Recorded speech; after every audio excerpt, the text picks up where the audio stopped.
درود و مهر به دوستان همیشه بهارم. بیایم با هم نیت کنیم ببینیم که توی مرداد ماه چه کارهایی رو باید انجام بدیم، چه کارهایی رو نباید انجام بدیم. ببینیم پیغام قهوه برامون چیه.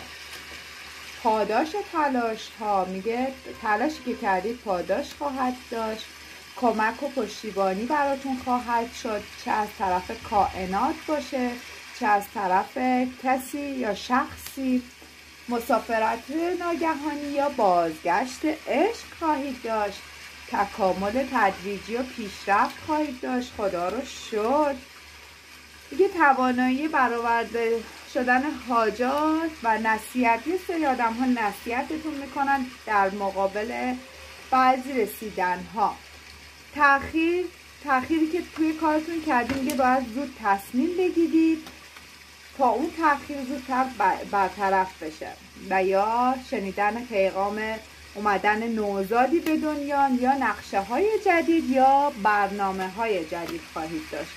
سختی و مشکلات در کار و خانواده، تماس تلفنی یا خبری از کسی.